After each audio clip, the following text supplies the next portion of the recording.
อายุ73ต้องการมารู้ว่าพ่อแม่ที่เสียไปแล้วครับ และสามี อยากรู้เรื่องพ่อแม่ที่เสียไปแล้วและสามี พ่อของสามีแม่ของสามีเหรอ ของตัวเองค่ะ อยากรู้เรื่องพ่อแม่ของตัวเอง ของ แล้ ตัว ว ก็ เอง สามีอะค่ะ สามีก็ตายแล้ว แม่ของเราพ่อของเราสามีของเรา ก็คือ 3 คน 3 คนค่ะพ่อแม่แล้วก็สามีค่ะ แล้วเธอบวชให้เขาได้เปล่า ได้ค่ะ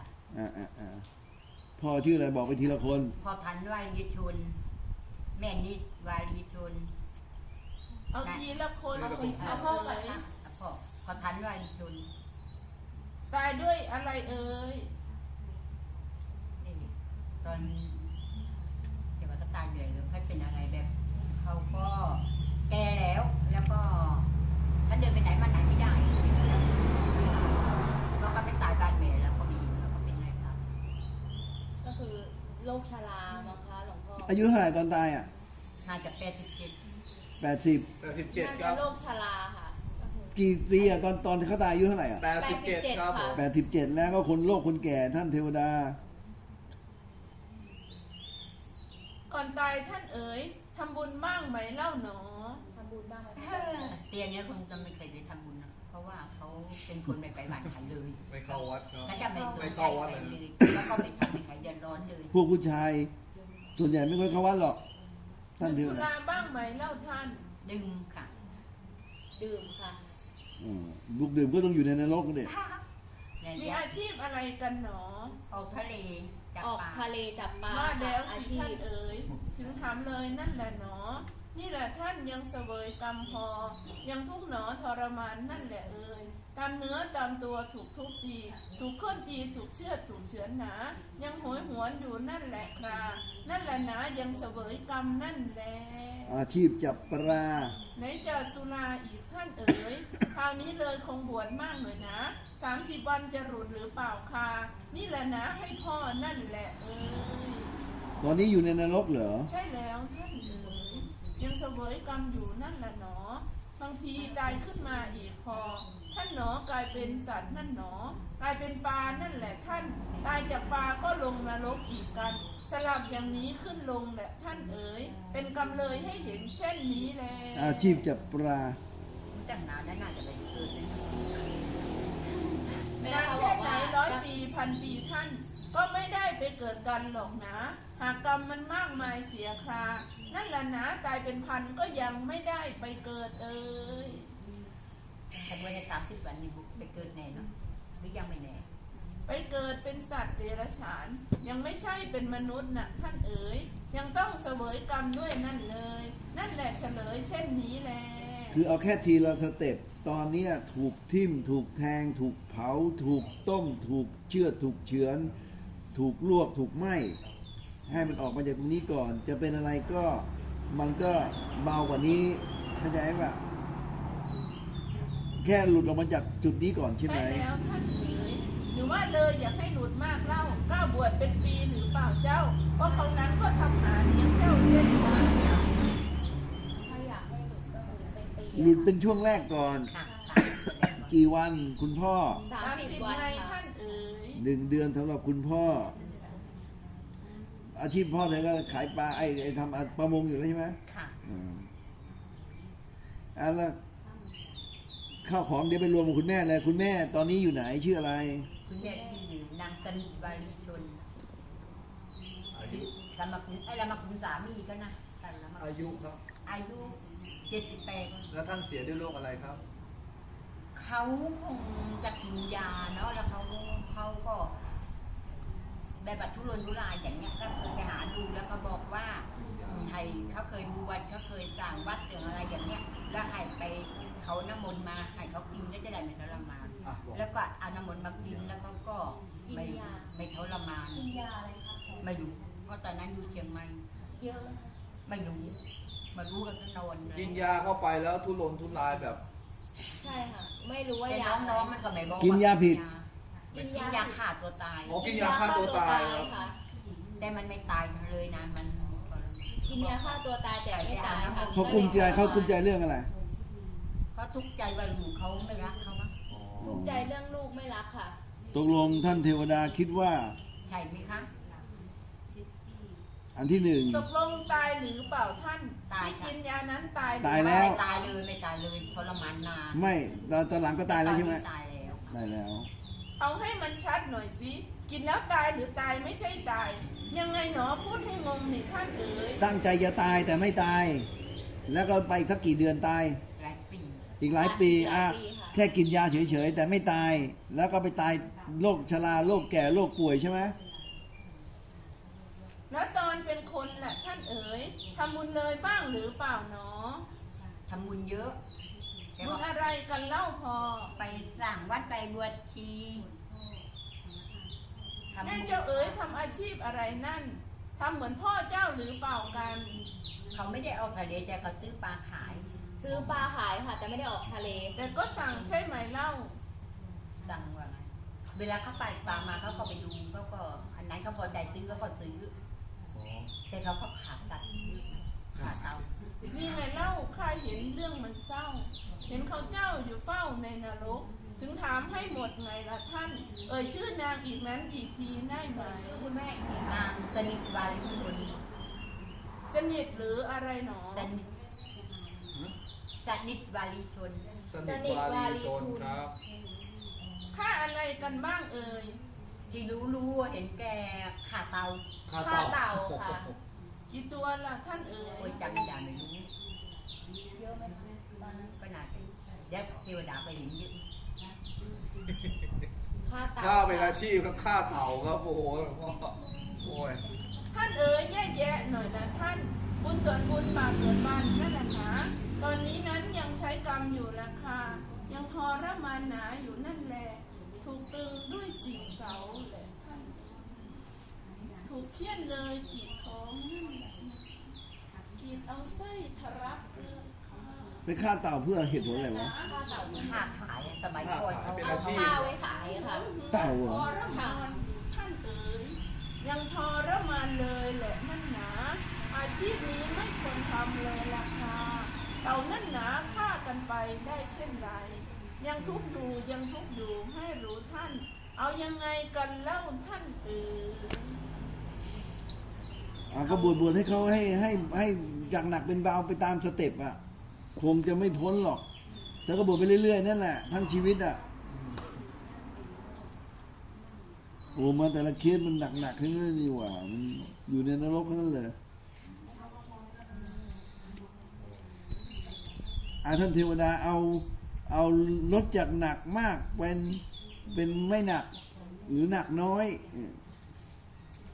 ท่านเอ๋ยถ้าให้ขึ้นก่อนมาหนา30 วันคานั่นแหละเกิดมาแล้วเขาคงเป็นสัตว์เดรัจฉานยังทรมานอยู่เช่นนั้นแลเคยเชื่อเฉือนก็จะโดนเชือดอีกท่าน นี่แหละน้อยอย่างน้อยก็ดีกว่าอยู่ในนรกแท้ แนวตามนี้แล้วกัน จ้ะ แม่อีก30 วันนะ ค่ะ แม่อีก30พ่อ30 เป็น60 จบ สามี แล้วก็สามีคุณแม่เขาอยู่ แล้วมีแต่ละคน อาชีพอะไรวะจ๊ะ ทำประมง ทำประมงค่ะ ออกทะเลจับปลา บอกชื่อนามสกุลครับแม่ บอกชื่อน้อง นายมานพรัตนเดินลุก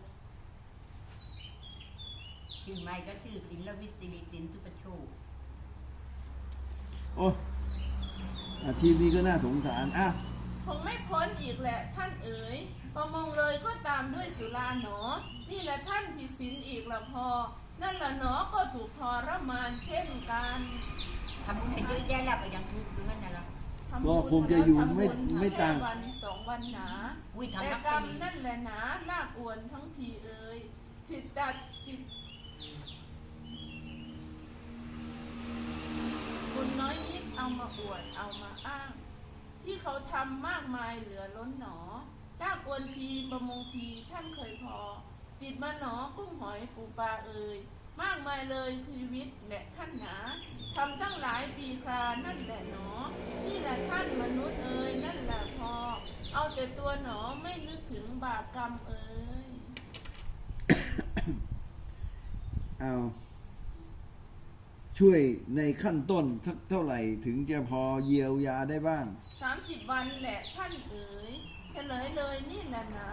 ขึ้นมาได้แค่นั้นแหละครับก็ยังดีอยู่ในนรกเอ่ย ดีกว่าถูกไฟลวกเผา ถ้า ไป อ เลย ยากให้เขาหลุดกรรมได้เกิดอีก ได้เกิดอีกเป็นมนุษย์แหละนั่นหนาเขาบวชให้3 คนเลยล่ะคราทั้งปีหนาได้ไหมเล่าเอ่ย ก็เดี๋ยวให้มันเลยเดือนหน้าเนี่ยเดือนอะไรเดือนหน้าเนี่ย มกรา ให้มันไปเดือนมีนาคมนึงแต่ให้30ก่อนนะกัน เพราะว่าเดี๋ยวเราต้องไปตั้ง แบ่ วั ง ด ค่ะเป็น 30 อย่างพ่อ 30 วันแล้วก็แม่ เว้นวรรคเท่าไหร่ล่ะ เว้นวัดค่ะ เว้นวรรคเท่าไหร่ ก็คือ เว้นวรรคกี่เดือน 30อะค่ะ ไม่เว้งอ่ะทำให้เล เอา ย ยาวเลยครับ ยาวเลย ทำยาวเลยใช่ไหมคะ ค่ะ พรรษา ทำยาวเลยค่ะ ถ้าเธอสามารถอยู่ใน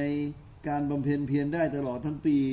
เธอก็ทำไปทั้งปีนั่นแหละเขาจะได้ แต่ว่าเดี๋ยวบอกว่าทั้งปีเราไม่รู้จะมีอะไรเกิดขึ้นเอา3 เดือนเอาเป็นว่า 30 วันแต่ละคนไปก่อน ค่ะ ค่ะ แล้วหลังจากนั้นค่อยว่ากันอีก จะ ทีหนึง ทำต่อเนื่องไปเลยดีไหม สุดแล้วแต่มนุษย์และท่านเอ๋ยมาถามเลยก็เฉลยเช่นนี้แหละ จบ ยังไม่จบจะถามว่าวันนี้จะทำบุญให้ แม่ เขา สุดยอด วันที่19เนี่ย แม่ เขาจะเอาเขาไปมันครบ3 ปี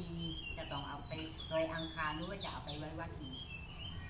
ถามที เรื่องอะไรนะ ถามเรื่องใครคะ ถามสามีอ่ะมันจะครบ3 ปีเนี่ยแล้วกันนี้เราอะจะธรรมดาเขาบอกกันต้องเอาไปปล่อยอังคารใช่ไหมแล้วกันนี้เราก็เลยอยากรู้ว่าจะเอาไปไว้ปล่อยอังคารก็เอาไปวัดเนี่ยตัวเขาเองก็อยากจะไปอยู่ที่ไหน ไปลอยในทะเลเลย หรือจะไปเก็บไว้ในวัดดี ถาม ต่างกันไหม ท่านเอ๋ยทำบุญเลยก่อนหรือเปล่า หรือยังไม่ทำบุญก่อนแหละนะ บุญบวชก่อนหรืออะไรคะหรือจะเอาอะไรไปก่อนเอ๋ย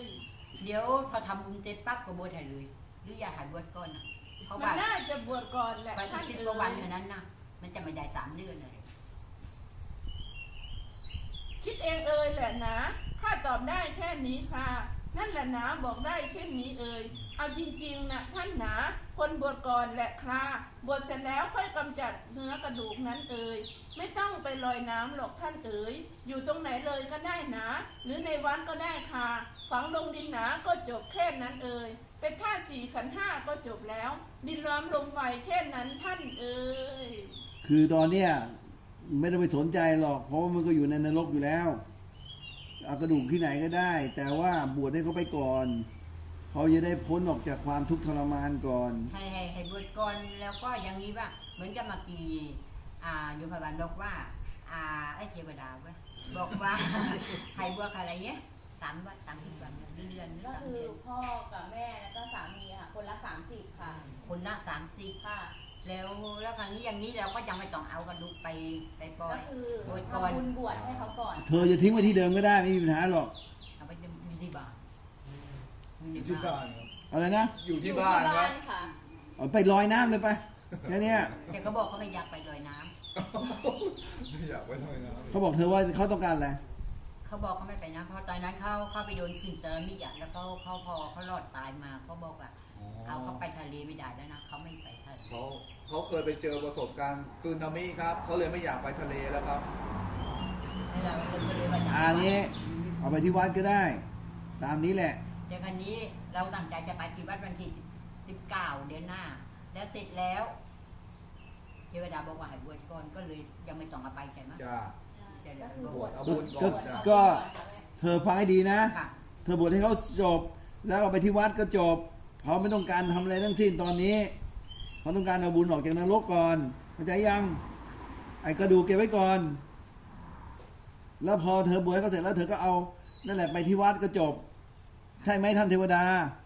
ใช่แล้วท่านเอ๋ย ไปได้แล้ว ฝังดินเลยนั่นแหละนะไม่ต้องไปปล่อยในน้ำค่ะฝังดินนั่นแหละนะแค่กระดูกนั่นเอ๋ย ไปบอกพระนั่นน่ะฝังไปเลยตามนี้ เดี๋ยวเทวดาถามนี่กุมารที่บ้านมี อะไรนะ กุมาร กุมารค่ะ กุมารที่บ้าน มีกุมารที่ ยังไม่รู้ว่าแม่ บ้าน เอาคนละ พอแล้วไปจบ ลืมไปเดี๋ยวมันโดน ท่านเอ๋ยปล่อยปลาให้หน่อยสิ3 ชีวี300 ตัวนั่นแหละนะ